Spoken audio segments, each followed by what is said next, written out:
जी गिरी साहब, आपका जो सफलता जो आपने अचीव की, जो आपने कामयाबी की ऊंचाइयों को आपने छुआ, वो सब उससे वाकिफ है, उसको जानते हैं।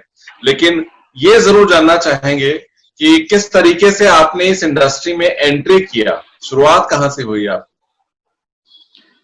ये तो पुरानी कहानी है सर। मैं एक्चुअल में थोड़ा सा अपना बैकग्राउंड बताना चाहूंगा अपनी लाइफ के बारे में।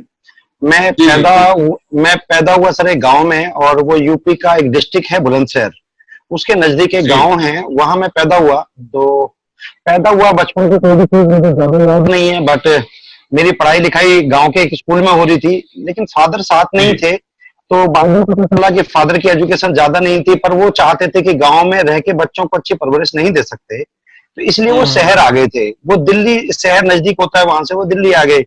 दिल्ली आके जी। उनको एक नौकरी मिली यहाँ बिरला मिल में। बिरला मिल में नौकरी हम्म। किया, और बाद में फिर हम पूरे परिवार के साथ धीरे धीरे दिल्ली शिफ्ट हो गए। पहले बड़े जी भैया, फिर बड़ी सिस्टर, फिर मदर, फिर छोटी सिस्टर, फिर मैं लास्ट में। तो हम, मेरी 5वीं तक की पढ़ाई लिखाई गांव के ही सरकारी स्कूल में हुई।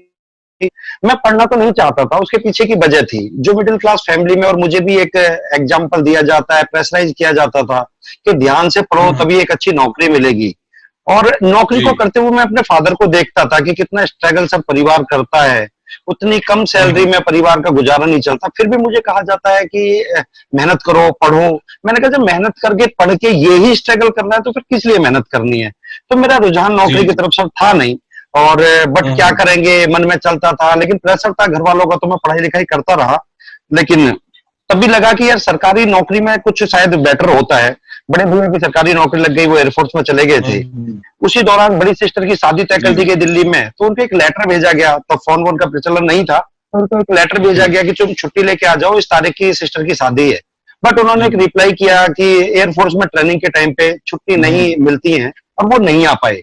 सगी बहन की शादी हो गई, और सगा भाई शादी में शरीक नहीं हो पाया। तब मेरे मन में आया, नौकरी चाहे सरकारी हो चाहे प्राइवेट हो, नौकरी नौकरी होती है। माफी चाहूंगा कुछ नौकरी। जॉब वाले भी आज अगर इसको देख रहे हो, तो मैं नौकरी को खराब नहीं कह रहा, बट नौकरियां ठीक है, जब तक नीड हो तो नौकरी करनी चाहिए, लेकिन नौकरी से शायद जिंदगी के वो सभी चीजें नहीं मिलती जो लाइफ की रिक्वायरमेंट होती है। मेरे मन में ऐसा ही आया था। तो मुझे लगा क्या करा जाएगा, अकस्मात भगवान की कुछ ऐसी वो हुई कि फादर एक्सपायर हो गए। फादर एक्सपायर हो गए तो मैं स्वाभिमानी रहा, मुझे फिर ऐसा लगा कि मुझे कुछ करना चाहिए। मेरे दोस्त को एक प्लास्टिक मैन्युफैक्चरिंग का काम होता था, उसके फादर की फैक्ट्री हुआ करती थी।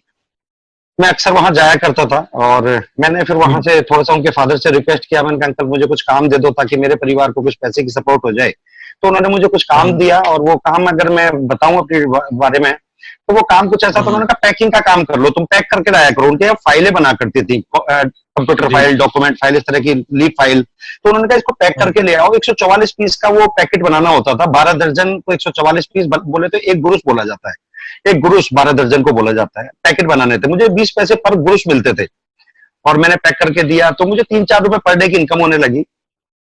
अब ये सब कुछ ठीक चला, वो करते करते करते करते पढ़ाई कंप्लीट हो गई, कॉलेज पास आउट हो गया, शादी हो गई, सब कुछ ठीक हो गया, काम भी ठीक चलने लगा, बड़ी फैक्ट्री हो गई, 30-35 लड़के भी काम करने लगे थे एक वक्त, ऐसा आया।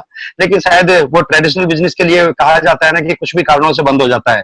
ट्रेंड चेंज हो जाए, या गवर्नमेंट की कोई पॉलिसी आ जाए, या प्राकृतिक कोई आपदा आ जाए, जैसे कि आज हम, या गवर्नमेंट की कोई पॉलिसी आ जाए। जैसे मेरे लिए गवर्नमेंट की पॉलिसी आई थी कि गवर्नमेंट ने कहा था दिल्ली में क्योंकि हिंदुस्तान की राजधानी है तो पॉल्यूशन वाले कामों को बंद किया जाएगा। उस वक्त मेरा काम प्लास्टिक का था, काम बंद हो गया था।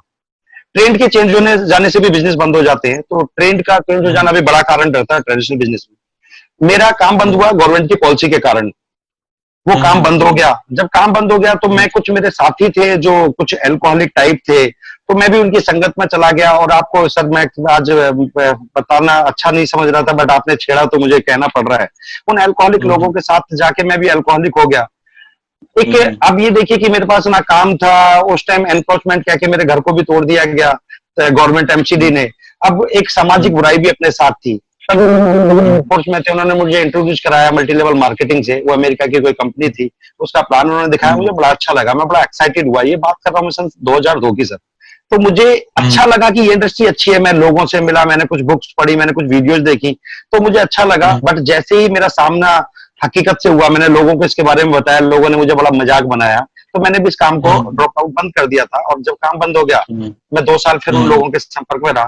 फिर मुझे एक इंडियन एमएलएम कंपनी का किसी ने प्लान बताया, जो राजस्थान बेस्ड थी। मैंने सन 2002 में उसको ज्वाइन किया। उसमें मैंने एक अच्छे लेवल तक, एक लेवल को अचीव किया। मेरी इनकम भी ठीक ठाक हुई। बट कहा जाता है ना कि एमएलएम में आप तब तक अपने आप को सफल नहीं मान सकते जब तक आपकी टीम में सफलताएं नहीं आती हैं। वहां कुछ ऐसा ही चल रहा था कि हम तो अपनी काबिलियत के दम पे, या कह सकते हैं कि दुआओं की वजह से कुछ सफलता प्राप्त की, बट टीम में कोई सफलता नहीं थी, जिसकी वजह से लोग छोड़ के जाते थे, फिर नए लोग लाते थे, फिर छोड़ के जाते थे। यही सिलसिला चलता रहा। अचानक एक दिन गवर्नमेंट ने उस कंपनी को भी कुछ दिन के लिए बंद किया, शायद कुछ ऑडिटिंग को लेके कुछ इश्यूज हुए। अब अपने पास कोई काम नहीं था, तो मैं एक जॉब में चला गया, नोएडा बेस्ड एक कंपनी के साथ जॉब की।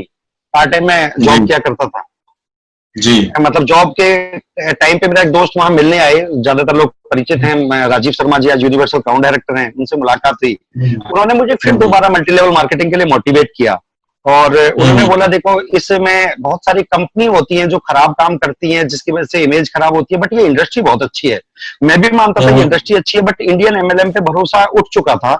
उन्होंने मुझे गूगल के कुछ आंकड़े दिखाए, उन्होंने मुझे इस इंडस्ट्री के बारे में बहुत कुछ जानकारी दी, और उन्होंने उसी वक्त मुझे बताया कि उनके एक फ्रेंड हैं और वो एक कंपनी के साथ काम करते हैं जो इंडियन कंपनी है, बट वो सारे नॉर्म फॉलो करती है मल्टी लेवल मार्केटिंग कंपनी में, ग्लोबली कंपनियों के। तो मैंने उनको पूछा कि कौन है, और सर तो थोड़ी जिज्ञासा जगी, मिलना चाहिए, लेकिन फिर मुझे लगा यार ये फंसा देंगे कहीं, और मैं थोड़ा सा डरा भी था। तो उन्होंने कहा एक बार मिल लेते हैं।